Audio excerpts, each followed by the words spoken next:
Hi, I'm Tati and we're finishing our crochet book cover. So this is the second and last part of the video I had up last week where we started making a plan pulling crochet book cover. This is a finished one.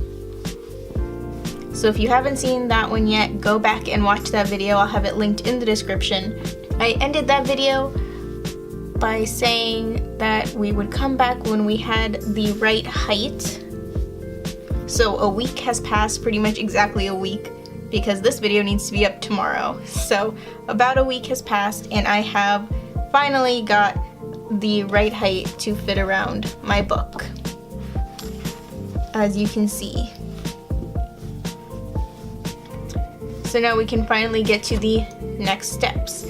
Now, this is curling in a bit, and I think that's just because the gauge is a little bit wonky, the tension is a little bit wonky in order to get the colors in the right places.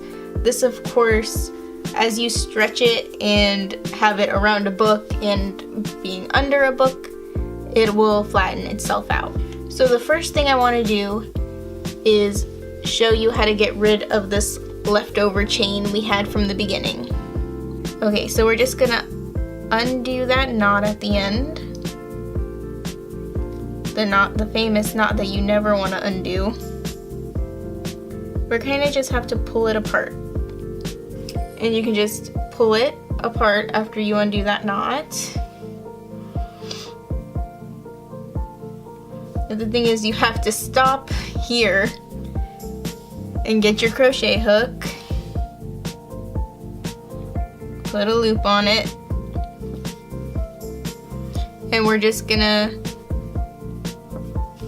right here at the edge of our project, we're gonna do a chain, basically a chain one or a slip stitch, and just pull that through so that we can have a knot there.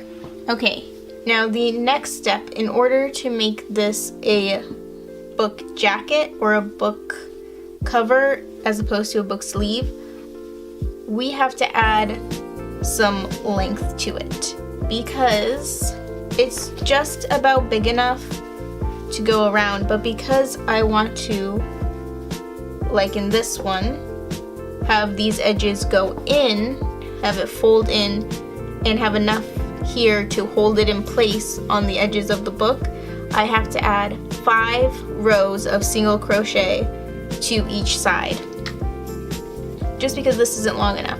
We had to do this at 47 stitches in order to get it to look like this, to get this pattern, which is why it's not long enough. At this point, when we're adding our 5 rows up and down here, I'm not worried about the pattern anymore because this is what's going to be on the inside of the book, and it isn't really seen as a part of this or a part of this, and it's really too small a space to really see any of this pattern anyway. So I just didn't worry about the pattern on the edges. So let's get to that. As a side note, I was looking at it as I was doing the second round of making this, because I have obviously made another one before, and I think if you wanted to make like a book sleeve, like a little pouch for your book, all you would have to do is sew the bottom and sew one of the edges and turn it inside out, and then you would have a book sleeve to put your book in. You might have to do a few more rows up because you're losing some of the height down here when you seal it, but I think that would work pretty well as well if that was something you wanted to do instead of making a book jacket. And I'm just going to start where I didn't end. So where I ended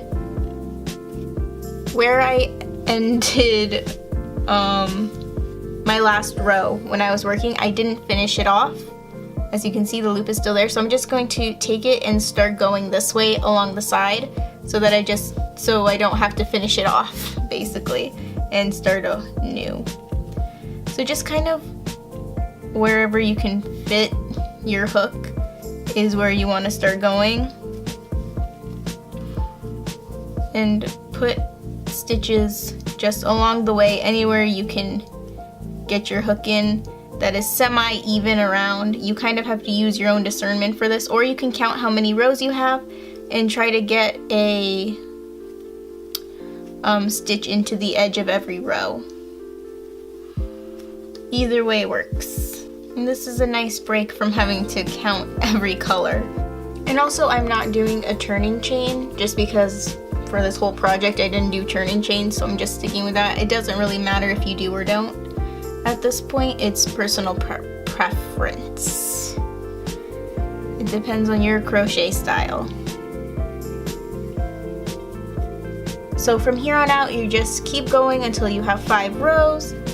We're gonna finish that off, attach our yarn to one of these corners, whichever one you'd like to start with, and then do 5 rows up on this side as well. So we will have, so our book sleeve will be longer this way, so it'll fit around our book better. So basically we're just building up the edges. All right. We are filming, yes, okay. So I've added the 5 rows to both sides, and now what we're gonna do is fold in the edges just where those 5 rows start, and we're gonna sew with a yarn needle. We're just gonna sew the ends shut just along the edges. I'm gonna do that using the tails. I worked it out so that I would have a tail on each side. You can just get a new piece of yarn and sew it if it didn't work out that you have a tail on each side. I actually messed up a little bit and had 2 tails on this side, and I just had one tail that was really super long, so I just worked it all the way up here so that I can use it to sew this shut eventually. So let's do that one first. It's really way too long of a tail. I don't know why I made it that long, but it worked out for me because I was able to move it over. I'm gonna sew it kind of inside out, because once the edges are sewed, I'm going to turn it inside out, and that's gonna be the way that I want it to be, so that the edges that I sewed in will be on the inside. So let me just show you that. So first we're just gonna start sewing this shut.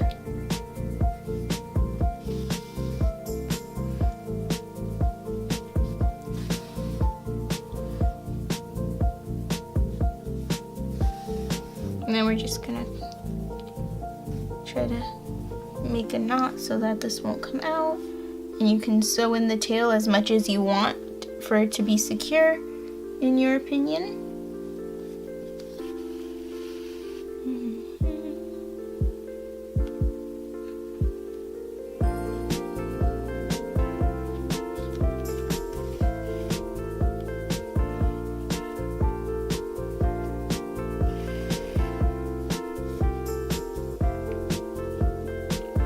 And then cut that tail, and then we'll do it on this side.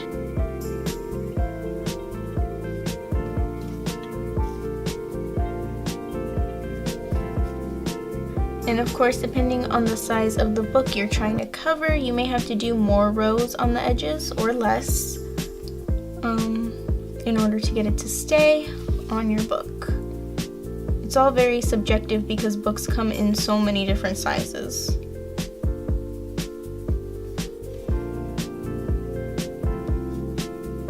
Okay, and now I've sewed all 4 of the edges in, and I'm just gonna flip it inside out because I just think the sewn edges look better that way.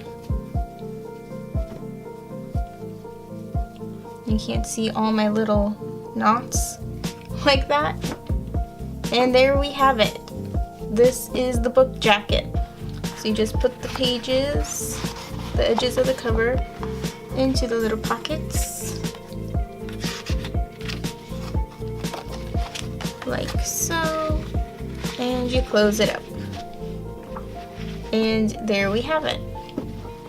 We have made a crochet planned pooling book jacket. So with the first one I did attach this as kind of like a ribbon bookmark. Obviously you don't have to do that. To do this, I basically just did a chain, and then I did a row of single crochets back onto that chain, back to the beginning, and that was it. Yeah, but I have one with and one without. And that's how to make your own color pooling crochet book cover. Let me know what you think of this project in the comments. Also, let me know if you make this project. I'd love to see pictures of what you come up with, because this is such a versatile project. You can use different kinds of yarn, and of course different sizes for different books, and you could make a book sleeve instead of a book cover, and I just love to see what you guys come up with. Also, leave any recommendations for projects, crochet or otherwise, that you'd like to see me do. Preferably book related, but not necessarily. If you'd like to see me do it on this channel, let me know in the comments. If you liked this video, please give it a like. I do try to do crafty videos every once in a while, and I do have a new bookish video up every Friday, so subscribe if you want to see more. Thanks for watching. Bye! I'm confusing the camera so much. And I'm hoping it'll be in focus when I try to show you this. Oh no, wait. Forget everything I just said. And I'm just going to start... Ooh, let me fix that. Why am I doing it upside down? I don't have to do that. I always get left with this little teeny amount of yarn that I can do nothing with. Let me know if you have yarn scrap project ideas you'd like to see me do, because I always end up with little tiny scraps of yarn.